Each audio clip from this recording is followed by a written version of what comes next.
सभी का जय किसान आंदोलन के इस किसान संगठन में आप सभी का स्वागत।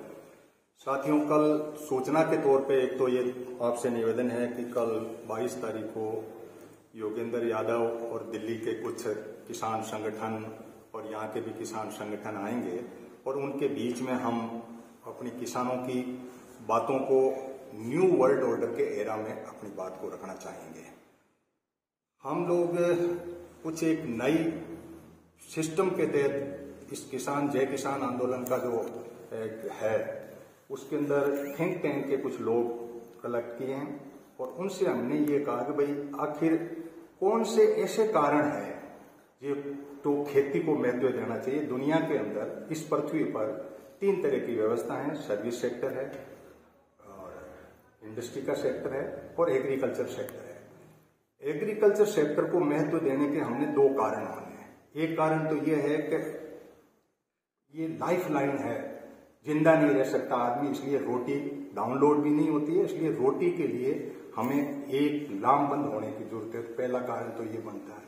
दूसरा, हमारे वैज्ञानिकों ने 70 के बाद में ये एक व्यवस्था की, अर्थ ओवरशूट डे निकाला कि इस पृथ्वी पर जो बायो कैपेसिटी है मनुष्य के खाने के लिए, उसके अनुसार 1.7 गुना पृथ्वी चाहिए मनुष्य को जिंदा रहने के लिए। ये वैज्ञानिकों की चेतावनी है।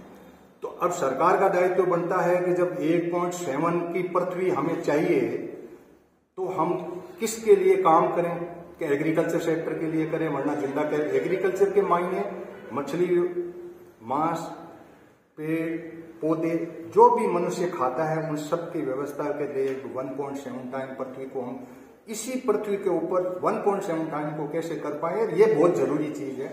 इंडस्ट्री को हम सेकंड फेज में रखें, जबकि पूरी दुनिया जहां की जनसंख्या कम है, भारत जैसे देश के लिए 145 करोड़ की इस जनसंख्या के अंदर व्यवस्था कुछ अलग समय सोचनी पड़ेगी। यहाँ अमेरिका के उपराष्ट्रपति टैरिफ की कहानी लेकर के भी आ रहे हैं, आप सभी को ध्यान होगा कि फ्री ट्रेड की कहानी चल रही। इन सब परिस्थितियों के अंदर हम आपके माध्यम से ये बात कहना चाहेंगे कि इस मानव सभ्यता को बचाने के लिए इस ओवर शूट डे की इस एरा में और ये लाइफ लाइन के कंसेप्ट के तहत एग्रीकल्चर सेक्टर के अंदर सरकार को बहुत बड़ी तैयारी करके हमें सपोर्ट करना चाहिए।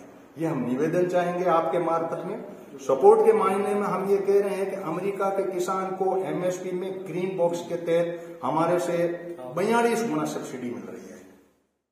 42 नहीं, 250 गुना मिल रही है, 42 लाख करोड़ मिल रही है। हमारे किसान को 15,000 करोड़ मिल रही है। इन सब परिस्थितियों के अंदर एक ओलंपिक के प्लेयर के साथ भारत के किसान की प्रतियोगिता होगी, फ्री ट्रेड के एग्रीमेंट होंगे। इन परिस्थितियों को यदि हम देखें तो भारत सरकार को भी चेतना पड़ेगा, क्योंकि मनुष्य सबसे ज्यादा भारत में है, कंज्यूमर सबसे ज्यादा है, तो कंज्यूमर को भी हमारा साथ देना पड़ेगा। ये जो इंटरनेशनल टैरिफ युद्ध हुआ है, इसमें भी हमारी सरकारों को किस तरीके से किसान को बचाना ये सोचना पड़ेगा। और ये जो कॉरपोरेट की आंधी है, जहां इस तरह की व्यवस्था खड़ी हो गई है कि हम लोग किस तरीके से इस किसान प्रजाति को, किसान को बचा पाए, ये हमारे सामने सवाल है। और आपके माध्यम से हम चाहेंगे कि इस बात को ज्यादा से ज्यादा पहुंचाएं कि खेती नहीं बचेगी तो मानव का जीवन नहीं बचेगा। और खेती के साथ में पृथ्वी की जो स्थिति है उसकी कैपेसिटी कम हो रही है, एनवायरमेंट के कारण से फसल भी कम हो रही है और ग्लोबल वार्मिंग का भी एक एरा है जिसके अंदर अमेरिका जैसे देश तो परवाह नहीं कर रहे हैं, वो पेरिस जैसे समझौते से भाग रहे हैं। इन सब परिस्थितियों को हमें सोचना पड़ेगा कि हमें किस तरीके से इस खेती को बचाना है। खेती को बचाने के लिए आप लैंड की जो है तो दूसरी जगह यूज कर रहे हैं इंडस्ट्रीज, और उनके प्राथमिक लैंड यूज करिए आप, लेकिन ऐसी लैंड यूज करिए जो बैरन लैंड हो, फालतू लैंड हो, उसको आप यूज करिए। एक डॉक्यूमेंट तो हमारे कुछ सुझाव हैं जय किसान आंदोलन की ओर से कि एक डॉक्यूमेंट 2018 में बना है, 112 देशों ने मिलकर के बनाया है, और वो किसानों के अधिकारों की यूनाइटेड नेशन डिक्लेरेशन हुआ, जैसे ह्यूमन राइट का डिक्लेरेशन है उसी तहत के अंदर किसान के डिक्लेरेशन के तहत होते हैं। तो हम सरकार से ये चाहेंगे कि उसको रेटिफाई करे, उस पर कानून बनाए और उसके तहत इस किसान और खेती को बचाने के अंदर प्रयास करे। दूसरा, हम लोग ये चाहेंगे इस सम्मेलन के अंदर इस तरह की व्यवस्था भी हम चाहेंगे कि आप किसी भी तरह के यदि एमएसपी के 3 एरा हैं, आप वर्ल्ड में एमएसपी नहीं दे पाए तो ब्लू बॉक्स में दे दीजिए। अमेरिका ग्रीन बॉक्स और ब्लू बॉक्स दोनों में दे रहा था, हमें भी उसमें दिया जा सकता है। इन सब बातों को अभी प्रेस के छोटे एरा में हम नहीं कह सकते, लेकिन ये AOA का जो एग्रीमेंट है, एग्रीमेंट ऑन एग्रीकल्चर है, उसके तहत हमें ये चीज व्यवस्था किसान के लिए करनी पड़ेगी। दूसरी तरफ आपने जो खेती पैदा की इसमें फोर्टिफिकेशन की बात कर दी, यानी आपने ये कह दिया कि गेहूं के अंदर जिंक कम है, आयरन कम है, B12 और विटामिन कम है, फॉलिक एसिड कम है। इन सारी परिस्थितियों को यदि हम देखें तो खेती के लिए आपको एक अलग क्वांटम जंप का बजट देना पड़ेगा। बजट के अंदर क्वांटम जंप जिसको कहते हैं कि सारे काम एक बार रोक दीजिए, इंडस्ट्री दूसरे तीसरे, सड़कें, रेलवे सारे ठप करके एक बार हम खेती को एक बार अपलिफ्ट कर दें ताकि मानव सभ्यता बचे। ये हमारा मेन थीम है जय किसान आंदोलन का। और इन्हीं सब परिस्थितियों को आप दूसरे लेकर के आए तो एक बात और हम कह रहे हैं, कुछ किसान संगठन इसमें कूदे भी हैं, हम भी उनके साथ में हैं। एक नेशनल लेवल की फ्रेमवर्क बना है, पॉलिसी बनी है। फ्रेमवर्क के अंदर एक इस तरह की व्यवस्था हुई थी कि पहले एक जो 3 बिल किसानों के वापस हुए थे, उस 3 बिलों के अंदर ये व्यवस्था हुई थी कि भाई इससे ज्यादा कोई भी कमोडिटी को स्टोर नहीं कर पाएगा।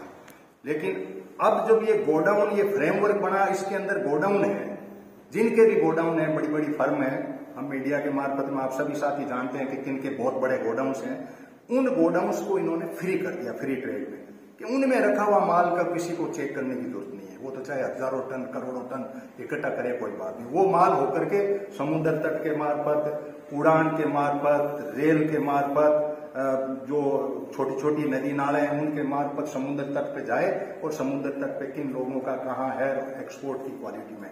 इसके तहत इन्होंने एक बीज का कब्जा किया। बीज का कब्जा भारत नाम से बीज बनेगा। मल्टी स्टेट कोऑपरेटिव का एक बिल बनाया 2023 में। बिल का पूरा एक सिस्टम के तहत ये किया कि भाई हम लोग बीज देंगे। हम ये कह रहे हैं कि बीज के सॉवरेनिटी, एक देश स्वतंत्र होता है, उसकी संप्रभुता होती है, वो अपने आप में ये मानता है कि ये हमारा एक अधिकार है। उसी तरह से हम चाहते हैं कि जो उत्पादक है उस उत्पादक की सॉवरेनिटी हो, संप्रभुता हो, उसके हाथ में बीज हो। वो चाहे जिसको दे, जिस तरीके से दे, आप उसके अंदर बैरियर लगा सकते हैं, चेक कर सकते हैं, ग्रेडिंग कर सकते हैं, उसका सर्टिफिकेशन कर सकते हैं, मार्केटिंग के लिए उनको फंडा दे सकते हैं। लेकिन ऐसा नहीं हो कि एक मल्टी स्टेट कोऑपरेटिव जैसे दूध का एक तरह से कब्जा हुआ, उसी तरह से बीज का कब्जा होने जा रहा। इस बात को भी हम उठाएंगे। कल आप जरूर पधारें और वहां पे हम चाहेंगे कि आप योगेंद्र जी हमारे बीच में उपस्थित रहेंगे। कल 22 तारीख है। मीडिया के मार्फत इन बातों को कि हम क्यों लड़ रहे हैं, 2 बातों को आप इसको काटे तो भी इस बात को जरूर रहें, अर्थ और सूडों को जरूर टच करें। छोटा सा सवाल जिस तरीके से भी आप, क्योंकि एक छोटा सा सवाल है, आप नेशनल लीडर्स यहाँ किसानों के लिए बैठने भी वाले हैं, चिंतन भी करने वाले हैं। तो चीजें हाल ही के समय में जो डाटा निकल के आए किसानों के, सुसाइड के नोट बहुत ज्यादा देखने के लिए मिले। किसान एक बड़े स्तर पर सुसाइड कर रहे हैं, कैसे देखते हैं इन चीजों को? देखो एक बात मैं बता दूं पहले कैलाश जी, कि कल हम ये भी उठाएंगे, मैं कहना भूलूंगा, शायद तो आप किसी को भी पता नहीं लगाया, सरकार ने 2016 में एक FDI फार्म डिस्ट्रेस इंडेक्स बनाया। उस इंडेक्स में ये था 0 से लेकर के और 1 तक इनको नापना था, यानी फार्म के अंदर उसका डिस्ट्रेस मतलब तनाव कितना पैदा होता, वो नापने का एक 5-4 फॉर्मूले बनाए। और उसके अंदर 0 से 7 तक है तो किसान का कोई तनाव नहीं है, 7 से ऊपर है तो तनाव है। तो तनाव में क्या करना है कि गवर्नमेंट की मशीनरी, सरकार और सारे लोग जो हैं वो लगेंगे, उस तनाव को रिलीज करेंगे। अब तनाव का रिलीज, तो तनाव तो है बैंक के लोन के कारण से, तनाव तो है उसकी फसल का दाम नहीं मिलने के कारण से। तो सरकार ने नाप तोल तो बना दी, फार्मर का डिस्ट्रेस का इंडेक्स तो बना दिया, और ये भी बड़ी बात है, अब फार्मर के सुसाइड के डेटा कलेक्ट नहीं करती है 2016 के बाद में सरकार। ये अधिवेशन कहाँ प्रारंभ होगा, कब से प्रारंभ होगा? ये अधिवेशन में हो जाएगा और 2 दिवसीय है। ये हमारे संगठन का 2 दिवसीय सम्मेलन है, और इस सम्मेलन के माध्यम से हम लोकतंत्र में चुनाव के माध्यम से हम 8वीं पड़ाव हमारा चुनाव है। पहले हमारे 6 सत्र होंगे, उसमें अलग पहला झंडारोहण है, उसके बाद में ओपन सत्र है। ओपन सत्र में सभी किसान संगठनों, उनके प्रतिनिधियों को हमने बुलाया है और उसमें मीडिया को भी बुलाया है। उसके बाद में हमारे सचिव की रिपोर्ट है और रिपोर्ट में बहस है। बहस के बाद में और हमारे कोई रिजोल्यूशन हम पास करेंगे वो है, और उसके बाद में हमारे चुनाव है। तो चुनाव के माध्यम से हम आखिरी सत्र को समापन करेंगे। कौन कौन से चेहरे हैं जो पहुंचने वाले हैं नेशनल शहरों की बात करें? नेशनल जो है हमारे 9 मेंबरी कमेटी के जो संयुक्त किसान मोर्चा के थे उसमें योगेंद्र जी वो आ रहे हैं, अभित शाह आ रहा है, हमारे कैप्टन वो कर्नल जयवीर सिंह आ रहे हैं, युगवीर सिंह अहलावत आ रहा है, दीपक लंबा उपाध्यक्ष है वो आ रहा है, राजवीर यादव है वो आ रहा है, और कई लोग आ रहे हैं। करीबन 20 के लगभग बाहर के जो किसान नेता वो हमारे यहाँ आ रहे हैं इस सम्मेलन में, और साथ में अमराराम जी भी आ रहे हैं और राधे राम गोदारा भी आने की बात कही। किसानों के जो भी किसान हैं खेतीबाड़ी से जुड़े हुए हैं, जी जी, जो भी कारण बताए हैं आत्महत्या वगैरह जैसे उन पर मंथन होगा, भविष्य में किसान किस प्रकार सुदृढ़ हो, उन दिशाओं में कुछ वातावरण भाई किसान की जिसकी फसल के पूरे दाम और मिले, उसके खेत को पानी मिले, और जितने भी ये रेटें बढ़ती हैं, जो ये खाद बीज पानी की और पेस्टिसाइड की, ये इन रेटों का वहन सरकार वहन करे, और किसान पे जितना भी कर्जा है वो एक मुश्त माफ करे। हमारी इन बातों पे मांग उठे, क्योंकि आप देखिए एक चपरासी की तनख्वाह 1977 में क्या थी, आज क्या है, और एक गेहूं की बोरी का जितने गुना बढ़ना चाहता है वो आज नहीं बढ़ा। अगर उस हिसाब से देखें तो 7,500 रुपए गेहूं की बोरी का आज की डेट में होता है, और जिस कर्मचारी के पैसे बोरी के और उसका आप तुलना करेंगे तो बहुत अंतर आ गया। तो ये अंतर अगर कम होगा तो किसान जीवित रहेगा। विषयों में कल खुलकर चर्चा हो। बिल्कुल खुल के, ये तो हमारा 2 दिवसीय सम्मेलन इसी मुद्दे पे संगठन का है, और संगठन के जो डेलीगेट्स हैं जिनको वोट का अधिकार है उन्हीं को बुला